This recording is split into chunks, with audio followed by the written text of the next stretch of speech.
Viewers, কেমন আছেন সবাই? আজকে আমি আপনাদেরকে একটা ঐতিহাসিক স্থানে নিয়ে এসেছি। এটা হচ্ছে ভিয়েনার মধ্যে আর্সেনাল এলাকায় অবস্থিত একটি হেরেনগেসিখতে মিউজিয়াম। এই মিউজিয়ামটাতে মূলত দ্বিতীয় বিশ্বযুদ্ধ থেকে শুরু করে প্রথম বিশ্বযুদ্ধের স্মৃতি বিজড়িত সব ধরনের ইতিহাস সমৃদ্ধ বই, যুদ্ধের সরঞ্জাম, বিভিন্ন কস্টিউম, তারা কি ধরনের জিনিসপত্র সেই সময়ে ব্যবহার করত, এই সম্পর্কিত সব ধরনের ইনফরমেশন এখান থেকে আমরা পেয়ে যাব। চলুন দর্শক, আর দেরি না করে ঢুকে পড়ি এই মিউজিয়ামের ভিতরে।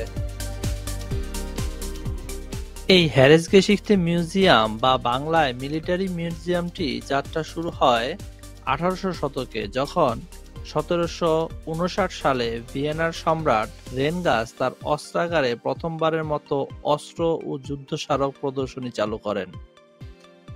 1856 সালে এটি আর্সেনাল এলাকায় স্থানান্তরিত হয় এবং 1891 সালের 25শে মে সম্রাট ফ্রান্স জোসেফ এর উপস্থিতিতে এই মিউজিয়ামটি আনুষ্ঠানিকভাবে উদ্বোধন করা হয়।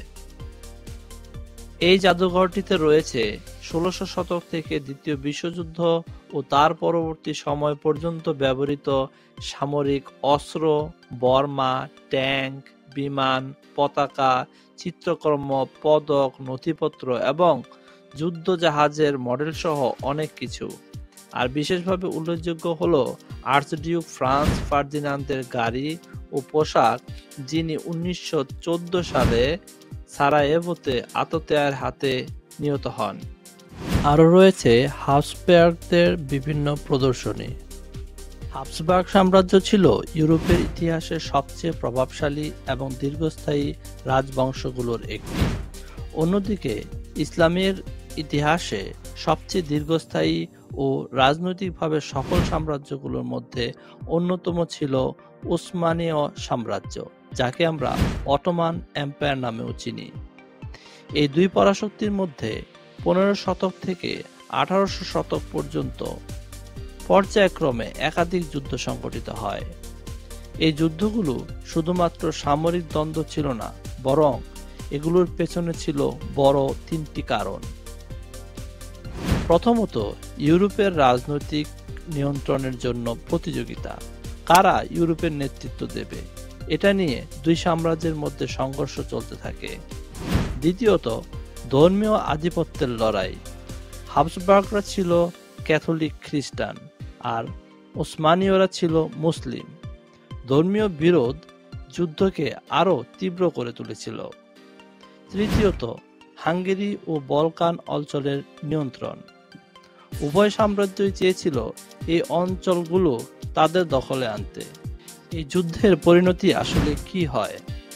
একাধিক যুদ্ধ ও অবরোধের পর 1683 সালের দ্বিতীয় ভিয়েনা অবরোধে হাবসবার্গরা বড়ভাবে জয় অর্জন করে। এরপর থেকে উসমানীয় সাম্রাজ্যের ইউরোপীয় অঞ্চলে ধীরে ধীরে পতন শুরু হয়। শুধু দর্শক, দেখতেই পাচ্ছেন সামনে সারি সারি কামান সাজিয়ে রাখা হয়েছে। এগুলো এক একটা কয়েক টন হতে পারে এর ওজন। এরা পুরোটাই অ্যাকচুয়ালি লোহার তৈরি। আমরা গঠন প্রকৃতি আপনাকে দেখাচ্ছি এবং এর নির্মাণ কালও অ্যাকচুয়ালি তার গায়ে খোদাই করে রেখা আছে। আমি কয়েকটাতে দেখেছি, যেমন এটা 1789 সনে তৈরি করা হয়েছে এবং দেখেন এখানে দুইটা ক্যারি করার জন্য এবং এই যে ইয়েতে গাড়ির উপরে যে দুই চাকার যে এর উপরে বসানোর জন্য এই যে এখান দিয়ে মূলত আগুন দেওয়ার ব্যবস্থা ছিল হয়তোবা। তো কি প্রক্রিয়ায় এই কাজটা করতো অ্যাকচুয়ালি তা আমরা জানি না। খোদাই করা বিভিন্ন কিছু একটা ছবি হবে। এগুলো অ্যাকচুয়ালি ডিজাইন করা। এরকম অসংখ্য কামান তারা বা ক্যানন বলা যায়, ক্যানন তারা রেডি করে রেখেছিল। এটা আসলে একটুখানি ভেঙে গেছে। এ থেকে বোঝা যাচ্ছে অ্যাকচুয়ালি এগুলো ঢালাই লোহা থেকে তৈরি করা হয়েছিল। এই ক্যাননগুলি আবার ছোট আকৃতির, দেখতেই পাচ্ছেন। তো এরকম দুইটা কামান এখানে রাখা হয়েছে। এর 1832 সনে এই কামানগুলি নির্মাণ করা হয়। আর এখানে দেখতে পাচ্ছি আরো ছোট ছোট কিছু কামান বা ক্যানন বলা যায়, 1863 সালে নির্মাণিত।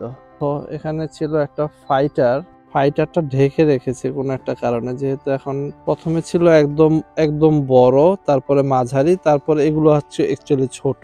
দর্শক, এগুলি মূলত বাহির থেকে টিকিট ছাড়াই দেখা যায়। আমি যদি বাহিরে আসি, এরকম যে গ্রাউন্ড আছে সেই গ্রাউন্ডে আসলে অ্যাকচুয়ালি এই ক্যাননগুলো দেখা যায়। এবং পিছনে দেখতে পাচ্ছেন একটা বিমান, এবং ঠিক ওই পাশেই এরকম এই যে এখানে আরো একটা বিমান রয়েছে। তো সামার টাইমে অ্যাকচুয়ালি এটাকে খুলে দেওয়া হয় এবং এর হিস্টোরি সম্পর্কে জানতে পারবেন যে কত সনে এই জিনিসটা ব্যবহার করা হয়েছিল। তো চলুন ঢুকে পড়ি ভিতরের অংশে। কাউন্টার থেকে টিকিট কিনে নিলাম। টিকিটের মূল্য ছিল €3.50। আর এখানেই ছিল দিক নির্দেশনা। তো দিক নির্দেশনা পড়ে মূলত এই উপরে উঠে যাব আমরা। এখান দিয়ে সিঁড়ি বেয়ে উপরে অ্যাকচুয়ালি রাইট সাইডে আমাকে বললো যে ডিসপ্লে করা আছে, তো চলে যাচ্ছি সেখানে।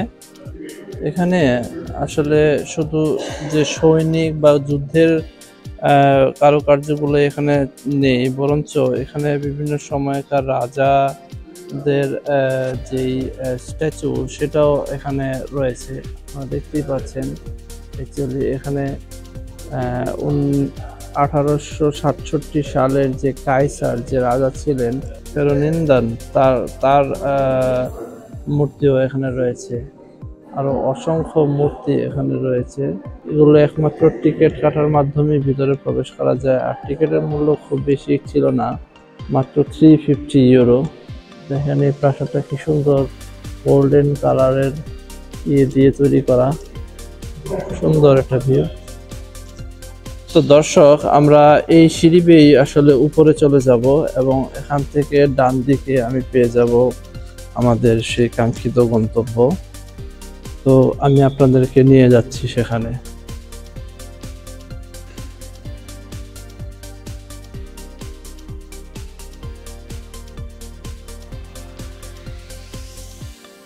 সামনে একটা হল রুম দেখতে পাচ্ছি। এখানে কিছু কম্পিউটারাইজড দিক নির্দেশনা দেখতে পাচ্ছি। আমার মনে হচ্ছে এটা একটা 3D ভিউ। এখানে তাদের ইতিহাস সমৃদ্ধ যেই টাইমলাইন, সেই টাইমলাইনে তাদের বিষয়গুলো তুলে ধরা হয়েছে। তারও আগের 1697।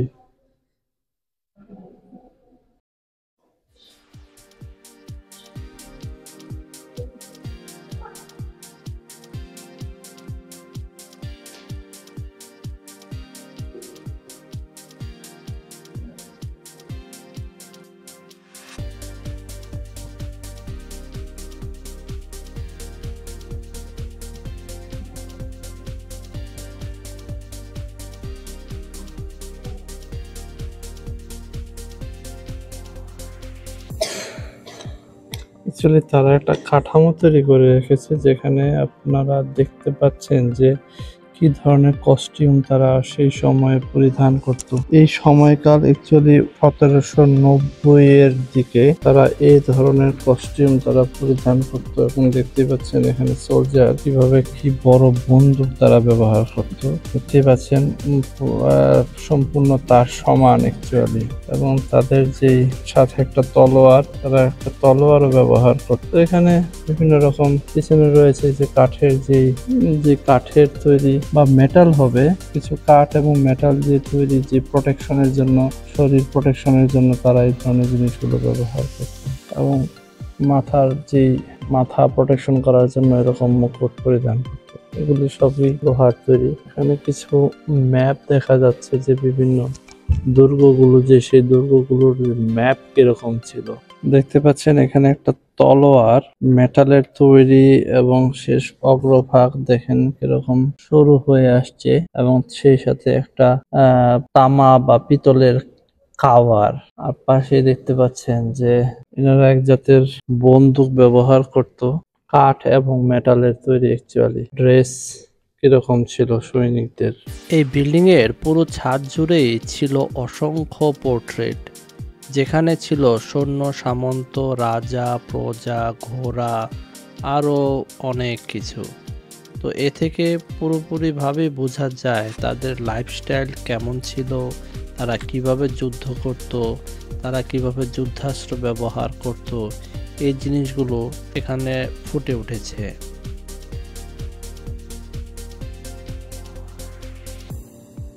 দেখা যাচ্ছে তাদের ব্যবহার্য জিনিসপত্র, যে তারা কিভাবে এই জিনিসগুলো ব্যবহার করত তা আমি আসলে ঠিক জানি না, তারপরও আপনাদেরকে দেখিয়ে নিচ্ছি।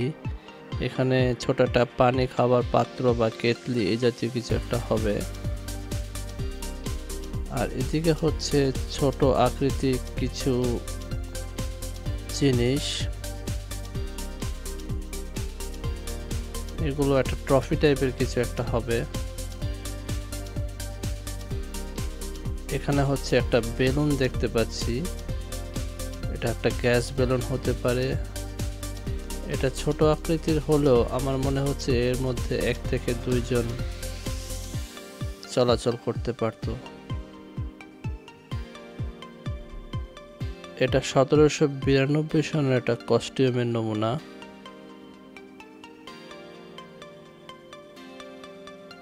তার হাতে একটা বন্দুক, একটা তলোয়ার। অ্যাকচুয়ালি সেই সময়টাতে মনে হচ্ছে তারা অবশ্যই একটা তলোয়ার সাথে রাখতো। আর এটা হচ্ছে 1796 সনের একটা তলোয়ার। এর মধ্যে সুন্দর একটা নকশা রয়েছে দেখেন, এবং গোল্ডেন কালারের অথবা পিতল, যে কোনো একটা কিছু হবে। এখানে দেখা যাচ্ছে বড় বড় কতগুলো চাবি, এগুলো হয়তোবা মেইন ডোর বা এরকম কিছু একটা হবে, যার জন্য ইউজ করা হতো। এখানে একটা পিস্তল দেখতে পাচ্ছি, এগুলো অনেক পুরাতন, প্রায় 1786 সনে ব্যবহৃত এই বন্দুক। এর উচ্চতা প্রায় একজন মানুষের থেকেও বড় হবে, এবং প্রত্যেকটা বন্দুর মাথায় একটা করে বল্লম বা তলোয়ার টাইপের একটা কিছু থাকতো, যাতে করে যুদ্ধের পর সৈন্যকে এরকম ভাবে খুঁচিয়ে খুঁচিয়ে মারা যেত।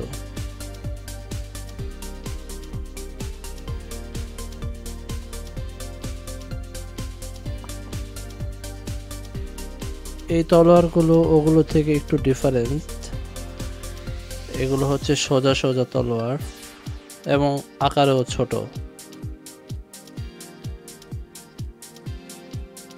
এই বন্দুকটাও অনেকটা বিশালই বড়, এটা একটা মানুষের সমান হবে। আপনারা দেখতে পাচ্ছেন একটা নর্মাল মানুষের আদলে তৈরি করা, এবং তার উপরে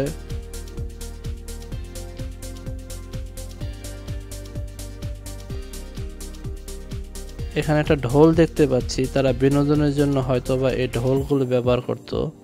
আর এখানে বিভিন্ন সময়কার পয়সা বা রকেট এরকম কিছু একটা হবে, হয়তোবা তাদের সেনার প্রতিনিধিদের জন্য বেজ হইতেও পারে। আর পিছনে দেখতে পাচ্ছি গোল্ডেন কালারের মুকুট,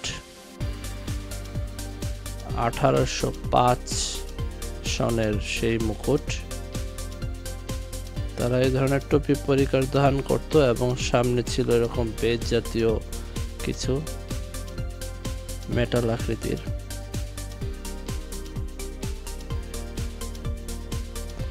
এখানে দেখতে পাচ্ছি কিছু কুঠার, যুদ্ধে তারা এই ধরনের কুঠার ব্যবহার করত। আর এখানে হচ্ছে কিছু বেজ বা পয়সা।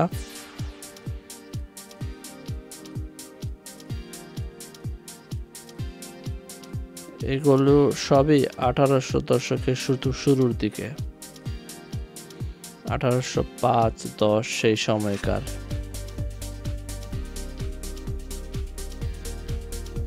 এখানে আরো কিছু বন্দুক দেখতে পাচ্ছি। আসলে ওই সময়কার বন্দুকগুলো আসলে অনেক বড় বড় ছিল। এদের কস্টিউমগুলো দেখলে আসলে বোঝা যায় তারা কিভাবে চলাচল করত, এবং তাদের দেশ রক্ষার জন্য তারা কিভাবে কাজ করত। এখানে ঢোলটাও রয়েছে দেখা যাচ্ছে।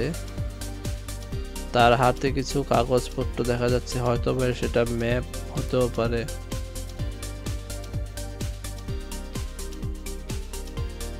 এখানে দেখা যাচ্ছে কাইসার ফ্রান্সের ব্যবহার্য জিনিসপত্র। তিনি এ ধরনের পোশাক পরিধান করতেন। দেখতে পাচ্ছেন তার মুকুট, তার ড্রেস এবং তার ক্রাউন। এটা একটা নমুনা দেখা যাচ্ছে,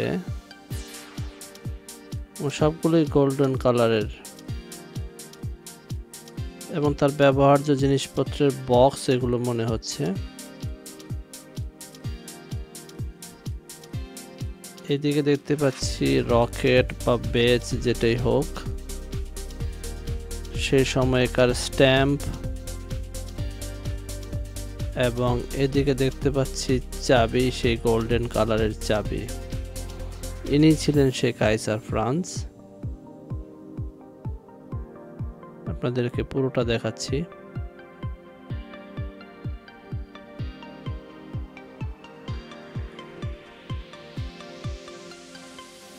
তার শাসনামল ছিল 1792 থেকে 1835 পর্যন্ত।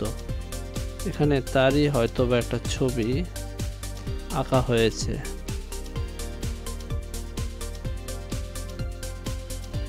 এখান থেকে দেখতে পাচ্ছি তার পারিবারিক একটা ছবি, তারা কি ধরনের রাজকীয় পোশাক পরিধান করতেন।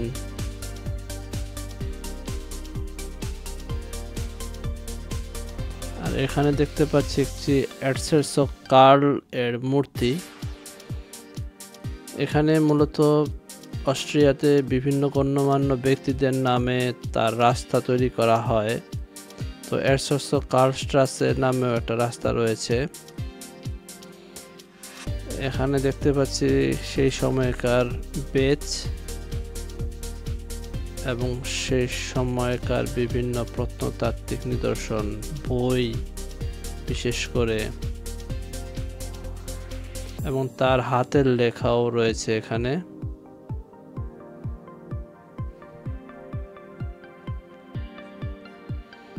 হাতের লেখাগুলো অসম্ভব সুন্দর ছিল।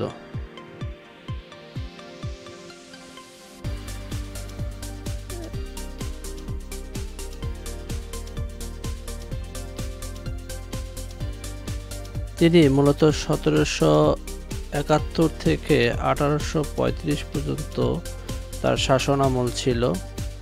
এখানে একটা পোর্ট্রেট দেখতে পাচ্ছি, এবং পোর্ট্রেটগুলো এত জীবন্তভাবে বানানো হয়েছে যে একদম সুন্দরভাবে বোঝা যাচ্ছে আসলে কিভাবে তারা সৈন্য সামন্ত নিয়ে যুদ্ধ করতেন। এবং ছবিগুলো আসলে এত স্পষ্ট, মনে হয় যে এটা একদম প্রাণবন্ত অবস্থায় রয়েছে।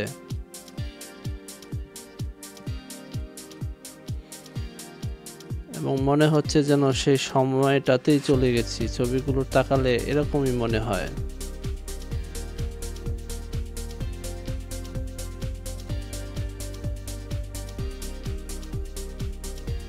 আর দর্শনার্থীদের জন্য ছবিগুলো এমনভাবে উন্মুক্ত করে রাখছে যে কাছ থেকে দেখা যাচ্ছে।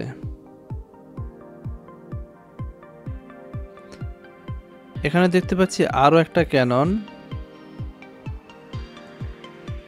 এটা মূলত 1835 থেকে 1848 সময়কালের একটা ক্যানন। এর রয়েছে দুটো চাকা, আর এর পিছন দিয়ে ঘোড়া গাড়িতে করে টেনে নিয়ে যাওয়ার মতো অবস্থা রয়েছে।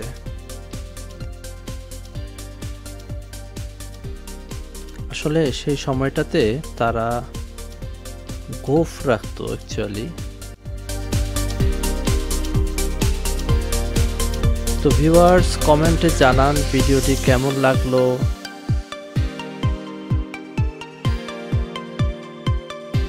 ভিডিওটি ভালো লাগলে অবশ্যই একটা লাইক দিবেন, আর এরকম আরো ভিডিও পেতে অবশ্যই সাবস্ক্রাইব করে পাশে থাকুন। ধন্যবাদ।